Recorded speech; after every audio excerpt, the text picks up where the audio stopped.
The problems at Real Madrid are evident. There's a lack of goals, a lack of creativity, and a lack of defensive stability. It's fair enough to say that they are missing CR7 and missing him badly. But aside from Ronaldo leaving in the summer, there are some other players, many of whom have picked up certain awards, who just aren't at the level that they used to be. So which strikers can come in and help this? Which player has the fantastic footwork to tear apart any defence? And which defender could massively help the back line? That's what I'm here to tell you in the next few minutes as I bring you 5 players that Real Madrid could sign in the January transfer window. So let's run through the team as we go along. In goal, Thibaut Courtois has done a pretty good job at Real Madrid. Nothing spectacular, but they're hardly going to go out and sign someone new, having just signed the Belgian 6 months ago. Marcelo's the best left back in the world. Dani Carvajal's one of the best right backs in the world when he's fit, and Sergio Ramos is still doing the best that he can in central defence. But it's alongside Ramos where I think Real Madrid could start by bringing in another defender. Raphal Varane has taken much of the slack for their poor performances this season, and he's made a few mistakes and been one of the biggest culprits. This after being so fantastic in the World Cup and helping France to the title. As for his place in the starting 11, well, I don't think he should be sold, and he's definitely got all the ability to be a fantastic defender. But Real Madrid need to bring in some competition for him. When he's injured, the only replacement they have at the moment is Nacho. And whilst he's a decent player, he's also not the star-studded centre-back that Real Madrid have been used to at the back. So enter Kalidou Koulibaly. Now I know I've mentioned his name with a transfer most prominently to Manchester United, but it figures that if he's open to a move to Old Trafford and potentially to the Europa League or worse in the Premier League, he's definitely going to be open to a move to Real Madrid. The Senegalese defender has been in fine form for Napoli. He's been in the Serie A team of the season for the last 3 years in a row and was instrumental in their run to the title last season, even though they were just pipped at the end by Juventus. As to whether or not he'll actually move, well, 100 million euros should do the trick, and as you'll find out in the rest of this video, money is not really an issue for Real Madrid, so they'll probably definitely be open to doing that kind of business. Into the midfield, and this is where things get a bit tricky. Now first off, defence to midfield, there's Casimiro. To be honest, in my opinion, no one really does a better job than him, aside from N'Golo Kante, and I can't see him leaving Chelsea at the moment. Casimiro is a world-class defensive midfielder and really provides balance to the Real Madrid team, especially when they're going all-out attack. So for me, they're not going to sign another one, and he definitely keeps his place. But it's the 2 midfielders a little bit further forward than Casemiro which really have their work cut out this season. Despite just picking up the Ballon d'Or, Luka Modric is not the player that we saw in the first 6 or 7 months of this season. Yes, he helped Real Madrid to the Champions League, and he even captained his country to the World Cup final, picking up the Best Player of the Tournament award in the process. But this season, much like Raphal Varane in defence, Modric just isn't the same player. And on top of this, he's 5 years older than Toni Kroos, so out of the two, I can see Modric being replaced first. That being said, Kroos hasn't exactly been in fine form himself, so he really needs to pick things up. Alongside him, the likes of Ceballos and Llorente, again, good players that Real Madrid have, but they're definitely nowhere near these star-studded centre midfielders that the Galacticos fans have been used to. This is where they could bring in someone new, a young player who's got experience and has just won the biggest title in South America, the Copa Libertadores with River Plate. It's Zekiel Palacios. Now, of course, there'll probably be other players that you think could do a better job than Luka Modric in the midfield. Maybe Mateo Kovacic should come back on loan from Chelsea, a new player. But for the moment, I think Real Madrid almost looks certain to sign Palacios in January. Now, I'm not just saying he's a really good player because he's helped his team win the South America version of the Champions League, but it says something when apparently Real Madrid have been looking at his progress for the last 2 or 3 years. This means that the 20-year-old has to have some ability, otherwise one of the biggest clubs in the world wouldn't be looking after him so much. Palacios is only 20 years old, but definitely has the ability. When he's going forward, he's got decent long-range shooting, fantastic passing, and has got an engine to rival most players. Alongside this, he's also got his first Argentinian cap this year, so his stock looks to be rising and quickly. This means that Real Madrid will have to act fast, but even so for them, the price of around 35 million euros won't be too much for Palacios. Again, let me know what you think in the comment section below, whether or not he'll be a good signing and who else could be in there. Also, I'm going to leave a poll right here so you guys can have your say whether Kroos or Modric should be replaced in the Real Madrid starting 11. So with the defence and the midfield shaken up a little bit, we come to the front three. And to be perfectly honest, Real Madrid need a complete overhaul in this area of the pitch.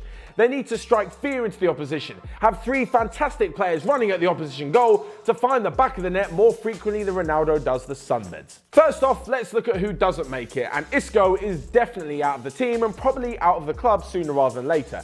The other week against CSKA Moscow, he rejected the chance to pull on the captain's armband, and it's only fueled the speculation that he'll be leaving. He's definitely been made the scapegoat under previous manager Kudan Lopetegui, and hasn't even really started that much under the new manager Santiago Solari, so he's definitely on his way out. As for Marco Asensio and Lucas Vasquez, well, they've got some fine players indeed, Real Madrid. However, their performances seem to have been halted this season. Now, I don't know whether it's the lack of Ronaldo's pressure being in the change room of forcing them to play better, but they just seem to have it a bit too easy. Marco Asensio seems to already have been crowned Spain's next big thing, so it seems like he's kind of relaxing and not putting in the effort.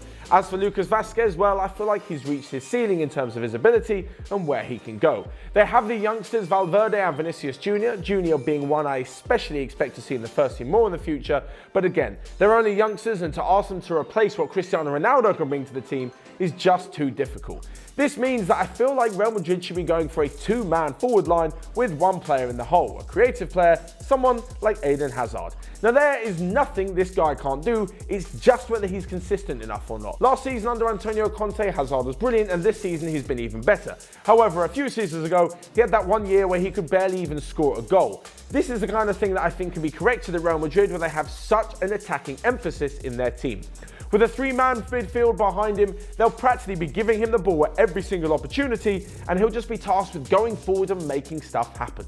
I'm not saying Hazard doesn't do the defensive work, but it's not the strongest part of his game, and when he can focus fully on being the main man, just like he is with Belgium, I'm sure we'll see fantastic results. It's no secret that Hazard's dreamt about a move to the Bernabeu, and a £150 million deal has been reported in the media more than once. However, whether that happens or not is yet to be seen. It basically depends on whether or not Real Madrid are going to spend all their money at once, or do a bit in January and a bit next summer. Again, it probably leads to the fact, who are they going to sell? Well, one player that could be going out is Gareth Bale. Now, I know this is a players to bring in list, but I just can't see the Welshman staying any longer than his 6 seasons at Real Madrid. Yes, he's got all the ability, he's fantastic athletically, and he's got a wonder of a left foot, but he's just not doing it consistently enough. Certainly not enough to replace all the goals that CR7 left. Yes, I know I keep talking about it, but it's a fact. When you get rid of someone who's scoring 40 to 50 goals a year, you need other players to step up. And Lord knows, Karim Benzema is not doing that either. So for that reason, both of them are out. Oh, and also Bale's constantly injured, so why would you want to keep him anyway? So that leaves us with a front two. We have a midfield three, Hazard in the hole as the creative player, and 2 forwards who are definitely going to frighten defences if they get onto the pitch wearing the famous white of Real Madrid. First up is Mauro Icardi. Now, it's been a pretty good year for him personally and for Inter Milan. He's now the club captain at Inter Milan and has led them back into the Champions League, despite them being knocked out at the group stage and now in the Europa League. On a personal level, he finished last season on 29 goals and was the joint top goal scorer in Serie A, and this season has already banged in 9 goals and 4 in his first 6 Champions League games of his career. This means that he's got used to that level and he's proven that he's good enough for that level, so why wouldn't Real Madrid sign him? As for the fact of whether or not he'd leave, well, you're probably going to argue that he's the captain, he's loyal to Inter, he wants to stay and break records in Serie A, but unfortunately, in this day and age, it's just not going to happen. Real Madrid are always going to be in the Champions League. They've got the money, they've got the players to just about scrape 4th, even if they're not having the best season. They've also got enough funds to build around players like Icardi, players like Hazard, and the one big name that we've got coming up after this. And lastly, Icardi can ask for pretty much whatever he wants. When it comes to moving to the Bernabeu, the wages are absolutely crazy and they can afford it, so why wouldn't you ask for it? And the asking price of about 100 million euros doesn't seem to put anyone off, never mind Real Madrid with all the money they've got. Icardi looks more than likely to move to the Bernabeu and is, to be honest, the most likely to move out of these 5 players. I know Inter fans, you're not going to want to hear it, and for fans, all you who want to see him return to Barcelona, where he was at their youth academy, I just can't see it happening. It looks like Icardi will be a Real Madrid player sooner rather than later. At 25, he's definitely got his best years ahead of him, but not as good as this final player has got it. At age 19, it's pretty unbelievable what he has managed to achieve. He's not only a World Cup winner, but he's dominating in Liga. Fair enough, that's not that difficult to do. Even Ibrahimovic did that at age 35. But he is just a fantastic player and has all the ability to go on to be one of the greatest to ever play the game. I truly, truly believe that. The Ballon d'Or's got his name written on it for the next few years at least. It's Kylian Mbappe. The guy's speed is frightening. He's got all the ability that you could want from a winger, a creative midfielder and a striker, and he's cool as cucumber in front of goal. You can see that with the way he finishes this season. As to whether or not he's going to move to Real Madrid, well again, it's divided into two parts. One, will he personally want to move to Real Madrid? I think so. It's for all the same reasons as Icardi. They're pretty much going to be in the Champions League every season. Real Madrid, La Liga is far more competitive than Liga is, and he can ask for whatever he wants in terms of salary.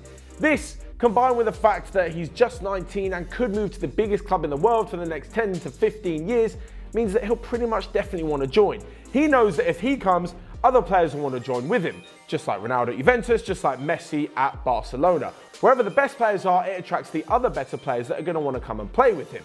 The same thing will happen to Mbappe at Real Madrid, and it could usher in a new generation of Galacticos for the club. The other point in this deal is the fact that PSG may have to sell him and even Neymar. According to the financial fair play rulings, there could be a huge transfer ban and fine on PSG if they don't sell players within the required time. This means that the likes of Neymar and Mbappe could go, with PSG having to raise around 350 million euros. As to whether or not Neymar will join the Bernabeu, well, his previous ties with Barcelona don't seem to be burnt quite just yet, so I think he's more likely to turn to the Camp Nou than move to Real Madrid. This means that Kylian Mbappe has to go. If you think about it, Real Madrid shelling out 200 to 250 million may seem a lot now. However, as mentioned before, if he goes on to have a 10 to 12 year career, that's about 20 million a season. That is absolutely nothing. You'd happily see your team pay that every single summer if it meant that you got to have Kylian Mbappe on your side every single year. The last point on this though is whether or not he'd want to join because of the manager. Had Zinedine Zidane stayed, I think Mbappe would already be a Real Madrid player who wouldn't want to play under a legendary Frenchman and a legendary coach. But we all know what happened. Zidane left, Lopetegui came in, did pretty poorly, and Solari isn't exactly setting the world on fire either. So if they can bring in a big name that will definitely attract the big players, I can see Mbappe moving there. But what do you guys think? Let me know, of course, in the comment section below whether or not all these 5 players will be joining Real Madrid. That's Koulibaly, that's Palacios, that's Hazard, that's Icardi, that's Mbappe. Who else should they be signing? Who should they be getting rid of? And which formation would you play them in? Let me know all in the comment section below. Smash the like button. And of course, click here to check out all of the other videos that we've got going on Onefootball. But until next time, I will see you guys later.